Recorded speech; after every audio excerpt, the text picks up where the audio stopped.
Have you ever driven through a small town that felt too quiet? Not peaceful quiet, but the kind that presses on your chest, that makes you roll up your windows even when the air is warm. The kind where you start to wonder if you're the only living thing left for miles. If you've ever felt that chill, the one that whispers, "Something's not right here," you're going to want to stay until the very end of this story. Because by the time you finish listening, you'll understand exactly why some towns never show up on maps, and why the people who find them rarely make it out the same. And as a little reward for staying through till the end, I'll share what really happened to the last person who tried to go back. It's a detail I've never told anyone before, because even now, I'm not sure I believe it myself. So settle in. Because this isn't a legend. It isn't an internet rumor, or some story I read online. This one happened to me. And I wish to God I'd turned around when I had the chance. It was late summer when it began, the kind of week where the days stretch too long, and the nights come down like heavy curtains. My friends and I had been planning a short road trip before classes started again. Nothing serious, nothing dangerous, just a few days away from the city, to clear our heads and chase a little quiet. There were three of us, me, Eli, and Mara. Eli was the kind of guy who laughed in the face of danger, the one who thought fear was just another adventure waiting to happen. Mara was the opposite, quiet, thoughtful, always noticing things the rest of us didn't. And me? I was somewhere in between, not brave, not scared, just the one who went along because I didn't want to be left behind. We didn't plan where we were going. That was the point. Just get in the car, drive, see where the road took us. The first few hours were exactly what we wanted: open fields, long stretches of highway, old songs on the radio, and that easy silence that only comes when you're too far from home to hear anyone else's noise. We didn't know it then, but we were heading straight toward a place that wasn't meant for visitors. A place that waited. That's the story I'm about to tell you. What we found there, what found us, changed everything I thought I knew about fear, and about the kind of things that hide where no one's looking. So, if you think you can handle it, keep listening. Because once this story starts, there's no safe way out of it. It started out like any other road trip. A full tank, loud music, and that feeling that the world was wide open. Eli drove with one arm hanging out the window, sunglasses on, hair blowing in the wind. He kept saying this was the kind of day people made memories on, and for a while, I almost believed him. The highway stretched out endlessly in front of us, shimmering under the summer sun. We passed fields of wheat and scattered farmhouses, each one a little more distant than the last. Every now and then we'd see a rusted sign for a town we'd never heard of, population numbers scratched away, arrows pointing to nowhere. It should have felt peaceful. But as the miles passed, the silence outside the car grew heavier. The air felt thicker, like we were slowly driving into a place the world had forgotten. By early evening, we were nearly out of gas. Eli spotted a faded sign at the crossroads, barely readable through the dust and peeling paint. It said, "Red Hill 6 miles. We hadn't planned to stop anywhere. But we needed fuel, and Mara was getting restless. So Eli grinned, turned the wheel, and said, "Guess that's our next adventure." As we turned onto the narrow road, the sound changed. The steady hum of the highway disappeared, replaced by a low, constant drone like distant power lines or bees trapped inside a wall. The trees grew taller here, crowding the edges of the asphalt until they almost touched above us. And though the sun hadn't quite set, the road ahead already looked dim. Mara glanced out her window. "Does it feel colder to you?" she asked quietly. I checked the temperature, same as before. But she wasn't wrong. The air was different still, heavy, almost metallic. Then, through the trees, the first sign appeared. Wooden, cracked, and half swallowed by vines. "Welcome to Red Hill, population 482. Only the 8 was crossed out, replaced with a shaky handwritten 2. Eli laughed under his breath. Guess they lost a couple. But none of us laughed with him. When we crossed into the town, it was like driving into a painting that had stopped moving. Every building looked frozen in time: a diner with sun-bleached letters, a gas station with its pumps covered in dust, a row of shops with faded curtains drawn tight. No people. No cars. Just empty streets and the echo of our tires on the pavement. Eli slowed down, looking around. This place even alive? Mara shook her head. It feels wrong. We pulled over near the diner. A single neon sign flickered faintly in the window, open. It buzzed in and out, like it was struggling to remember what light was supposed to look like. We got out. The moment my feet touched the ground, I felt it, a low vibration under the soles of my shoes, like something moving deep below the pavement. I looked around, but nothing was there. Eli shrugged it off and pushed open the diner door. The bell above it gave a weak, broken jingle. Inside, it smelled of grease and dust. Every stool was empty. Every table had a thin layer of ash on it, as if the whole place had been abandoned mid-breath. And then we saw her. A woman stood behind the counter, gray hair tied back, eyes sunken but alert. She didn't greet us, didn't move, just stared. It was like she'd been waiting, and we were late. Eli smiled, trying to break the tension. Hey, sorry to bother you. You guys still open? For a long moment, she said nothing. Then she turned, picked up a glass, and began to fill it from a water pitcher that looked older than the counter itself. Her voice, when it came, was low and trembling. You shouldn't stay after dark. Mara froze. What? The woman didn't look at her. Just placed the glass in front of us, water sloshing over the rim. It comes back when the lights go out. Always does. Eli forced a laugh, trying to hide the unease creeping into his voice. It? What are you talking about? The woman's eyes flicked to the window. Outside, the sun had dipped lower than we realized, shadows stretching long across the street. She whispered, almost to herself. Too late now. A shiver crawled up my spine. I wanted to ask what she meant, but when I turned back she was gone. No sound, no door creak, nothing. Just the faint hum of the ceiling fan turning above us, slow and tired. We left the diner without another word. Outside, the street was empty. But something about the air had changed, colder, sharper, filled with that strange electric hum again. I looked down the road and thought I saw movement near the edge of the woods. A tall, still shape. Not walking. Just watching. I blinked, and it was gone.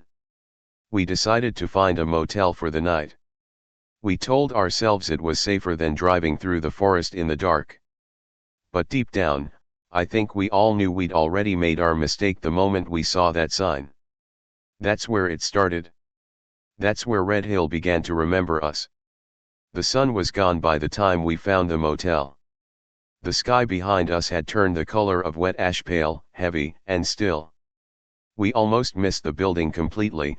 It sat behind a line of dead trees, its faded vacancy sign flickering weakly against the dark. At first, I thought it was abandoned. Then a single light blinked on above the door, as if the place had been waiting for us. Eli pulled the car up to the front office. No one came out.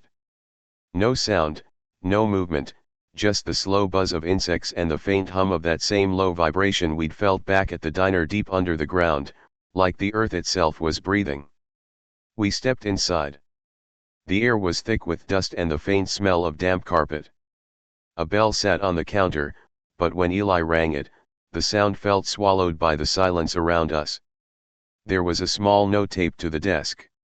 The paper was yellowed, the handwriting uneven. It said, simply, "Rooms are open. Leave payment in the morning." Mara read it twice, then said, almost to herself, "Do people even stay here anymore?" None of us answered. Eli grabbed one of the keys hanging behind the counter room 3 and led the way down the narrow hallway. Every step we took seemed too loud, like the building itself was listening. The room was small. 2 beds, a cracked mirror, wallpaper peeling in strips. The lamps didn't work, but the bathroom light flickered weakly, enough to see the stains that trailed along the walls like watermarks that had learned to move. We were too tired to argue. Eli stretched out on one bed, already half asleep. Mara sat by the window, sketchbook on her lap, staring at the forest line beyond the parking lot. And me, I sat there listening. No crickets. No cars. Only that low, endless hum that never seemed to stop. Sometime past midnight, I woke up. Not because of a sound, but because of silence. The kind of silence that isn't empty, it's waiting. Then, faintly, I heard it. Footsteps.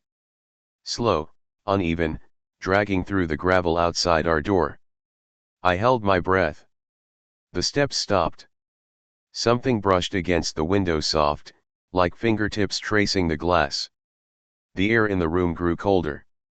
I forced myself to look. Nothing there. Just the reflection of the room and, behind it, the faint outline of the woods. But when I leaned closer, I saw something in the dirt below the window. Footprints. Large, deep, pressed into the ground like whoever made them weighed far too much to be human. And they didn't lead away, they led toward the forest. I told myself it was just someone passing by. A trick of light. Anything but what it looked like. I turned away, pulled the curtain closed, and tried to sleep. When I woke again, the light was gray and weak, the kind of dawn that feels like it doesn't want to arrive. Eli was still snoring softly on the bed across from mine. But Mara's bed was empty. Her phone was still plugged into the wall. Her shoes were gone. Her sketchbook lay open on the blanket, the pencil snapped clean in half. And on the page she had drawn the window. Only, in the reflection, there was something standing behind her. I shook Eli awake. He blinked, groggy, and I told him Mara was gone. We searched every room, shouting her name, but the motel was silent. Each door we opened revealed something strange: toothbrushes left by sinks, half-packed bags, cold cups of coffee, as if people had just stood up mid-moment and vanished. The parking lot was empty. No cars but ours. The footprints outside the window were still there. But now, there were 2 sets. Eli tried to call her, but the phone showed no signal.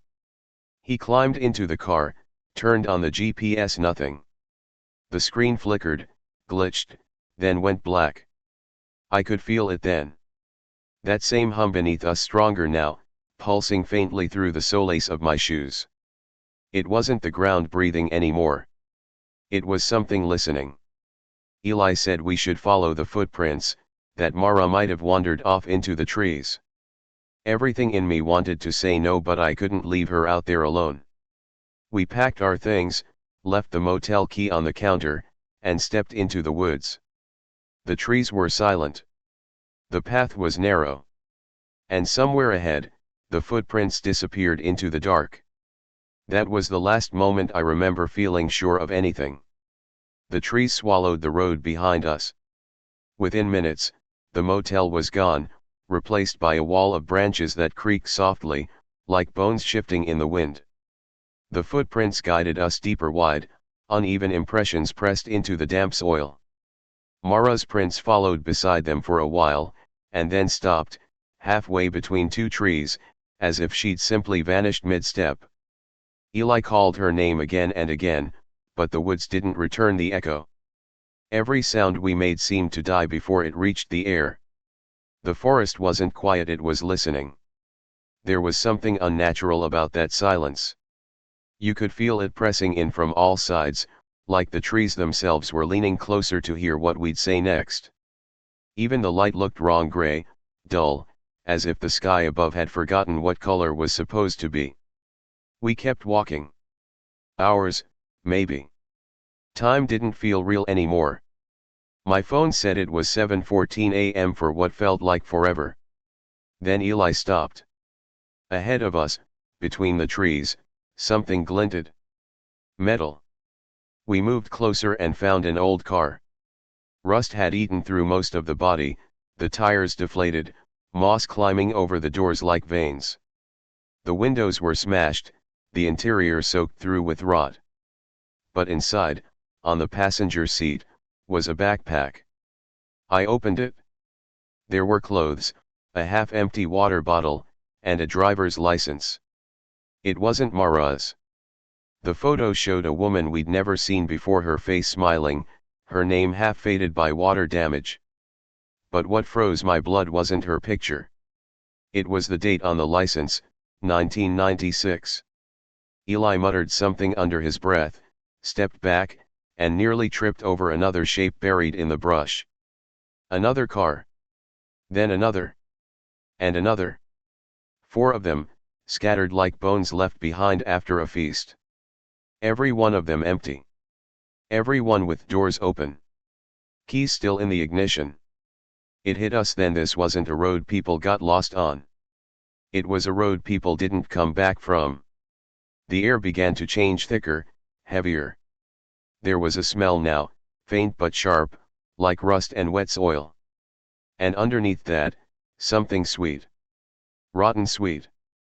I told Eli we had to go back. But he shook his head, his eyes locked on the tree line ahead. There, he whispered. At first, I didn't see it. Then the light shifted and I realized there was something carved into the bark of one of the trees. Letters. Dozens of them, scratched deep by something that hadn't used a knife. It watches from the tree line. The words were rough, jagged, like claws had written them. And below the last letter something darker, soaked deep into the wood. It wasn't ink. Eli stared at it for a long time, then stepped back, shaking his head. This is wrong, he said. This place, it doesn't want us to leave. He was right. The path behind us gone.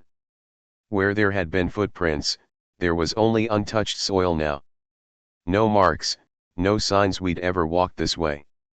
And from somewhere in the distance, came a sound. Soft at first. Then louder. Like something dragging through the leaves, slow, deliberate, heavy. Not walking.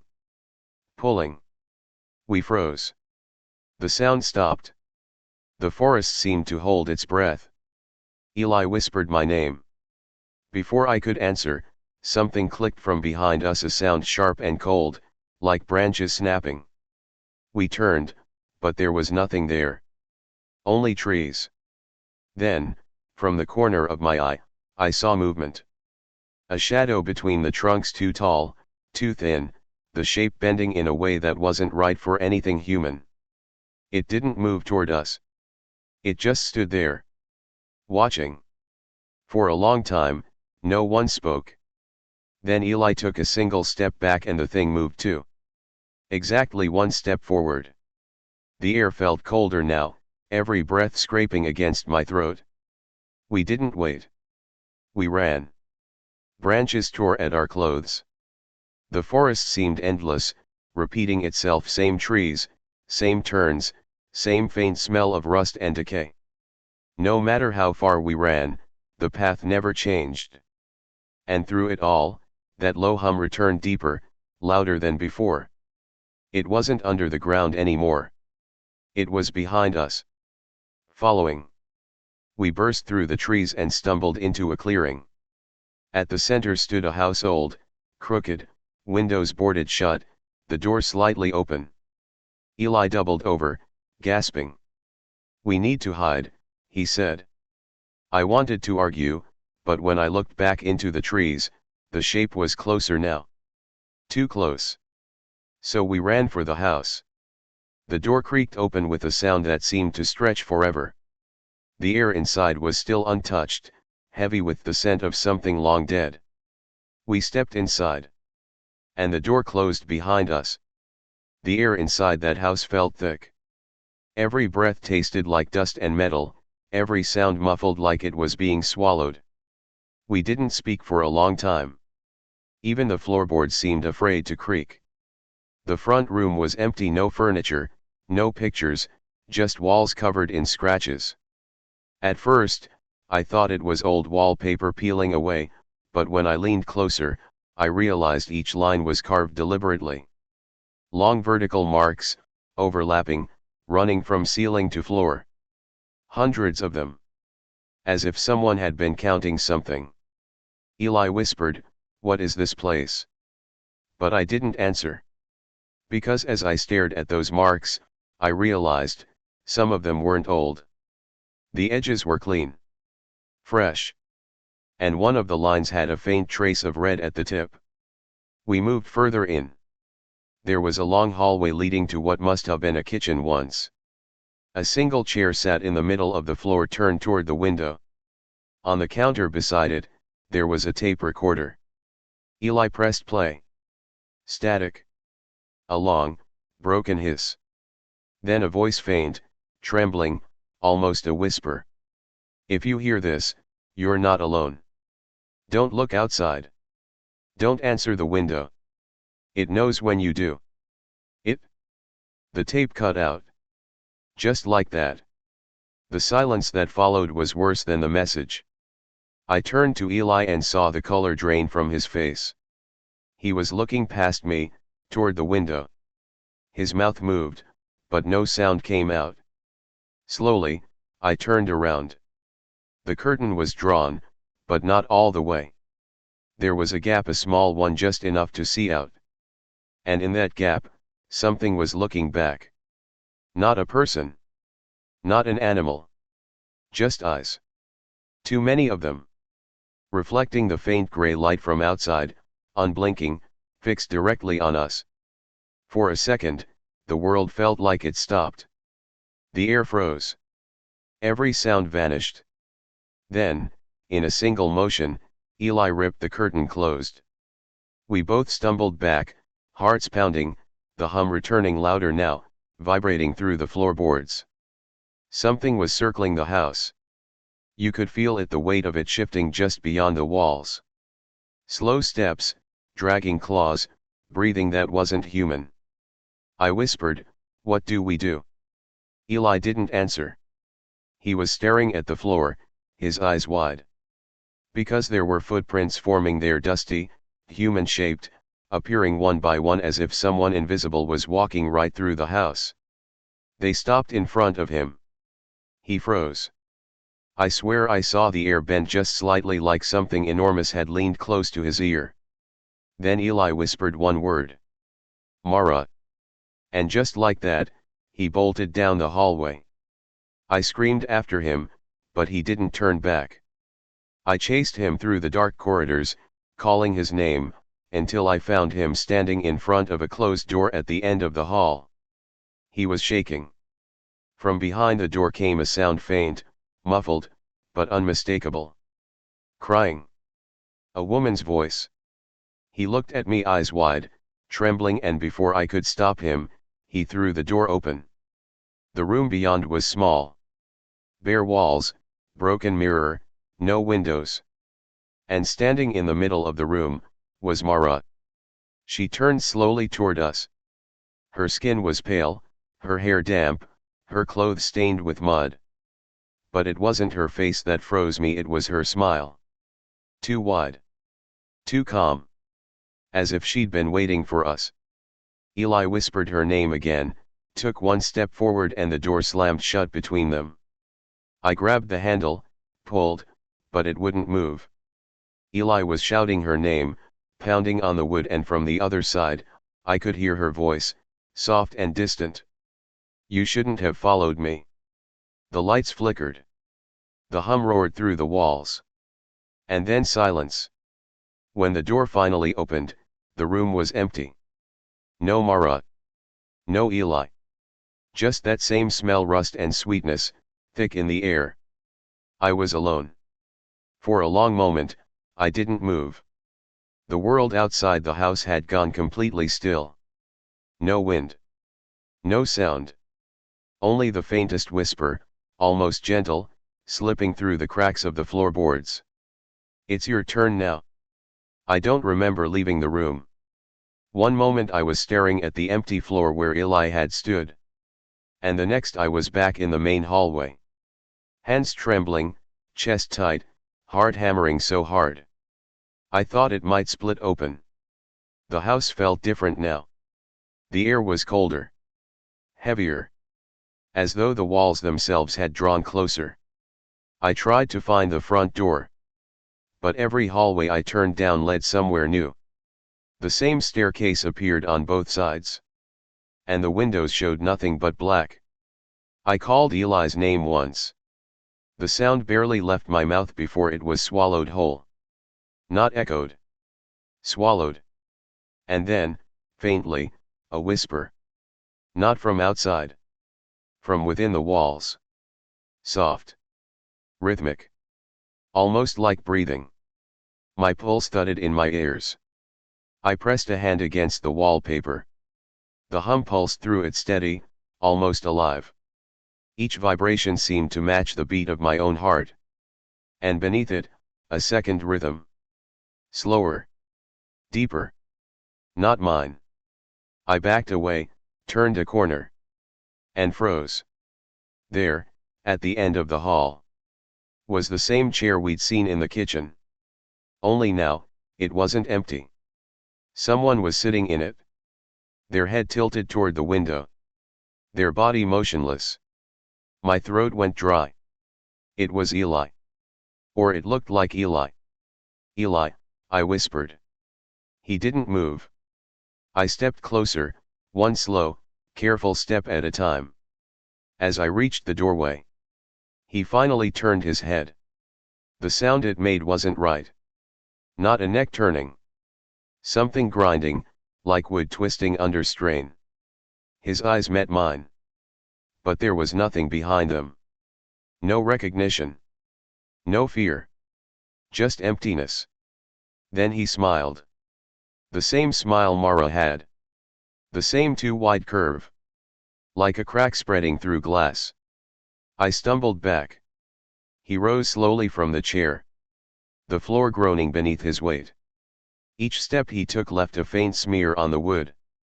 Dark, wet, and spreading. I turned and ran. The house folded in on itself. Doors led to walls, stairs led down to nowhere. Every direction I chose brought me back to the same hallway. The same marks on the walls. The same whisper in the air. Somewhere behind me. Footsteps followed slow, deliberate. Not rushing. Just waiting for me to tire. I tried the front door again. This time, it opened. I stumbled out into the cold night, gasping. But what I saw stopped me dead. The motel was back. The car. The same cracked sign flickering weakly in the dark. Everything exactly as it had been when we arrived. I looked behind me. The house was gone. Completely. Only trees remained, still and quiet. The air smelled clean now. Almost normal. I told myself I'd imagined it. That none of it had been real. That maybe I'd hit my head or fallen asleep in the car. Then I heard it again. That low, crawling hum. So deep it seemed to rise from the soil itself. I turned toward the motel. And there, standing under the flickering sign, was Mara. She smiled when she saw me. Not the strange, broken smile from before. A calm, gentle one. Like nothing had happened. "Where were you?" she asked softly. "We've been waiting for you." "We?" I took a step back, my heart pounding. Eli appeared behind her. His eyes, once empty, now looked almost normal. Almost. They both reached out their hands, gesturing toward the motel room door. "Come on," Mara said. "You look tired." And then, in that moment, I realized what was wrong. Behind them, through the open doorway, I could see myself. Sitting on the bed. Still. Expressionless. The hum grew louder. Vibrating through the air, the ground, my bones. The trees began to move, bending inward, closing like a fist. I ran. Through the road, through the dark. Not daring to look back. But no matter how far I went, the road never ended. The signs repeated. The same trees. The same shadows. Until finally, I saw headlights in the distance. A car coming down the road. I screamed, waved my arms. But as it drew closer, my stomach dropped. It was our car. Eli driving. Mara beside him. And me in the back seat. The world tilted. The hum split into 1,000 voices. And the last thing I remember was the sound of static. Loud, sharp, endless. Then, silence. They say some roads never lead out of the towns that built them. That once you cross a certain line, the world folds over itself. And you're no longer walking forward. You're walking back. If you ever find a town that doesn't show up on a map. If you ever pass a diner where the lights are on but no one's inside. If the woods ever seem too quiet. Too still. Don't stop. Don't look. Just keep driving. Because something out there is waiting. And it's patient. The static faded first. Then came a low hiss, the sound of something old and worn, trying to speak through decades of dust. And beneath that, a voice. Faint. Hoarse. Mine. If you hear this, you're not alone. Someone was listening. I couldn't see them, but I could feel them. A presence sitting somewhere in the dark. Leaning closer to the speaker. Listening to every word like a warning meant for them. The tape kept playing, my own voice cracked and trembling. Don't look outside. Don't answer the window. It knows when you do. The words that had terrified me inside that house were now playing back as if I'd said them years ago. Like I had been the one who left that message all along. Time didn't feel real anymore. It folded and rewound like magnetic tape. The same moments replaying. The same mistakes echoing through different mouths. I saw flashes of faces. Mara's empty eyes. Eli's twisted smile. My own reflection in the window. Staring back at me with a look I didn't recognize. Outside, the woods shifted. Something was moving through them. Slow, deliberate, patient. Branches cracked, the ground sighed.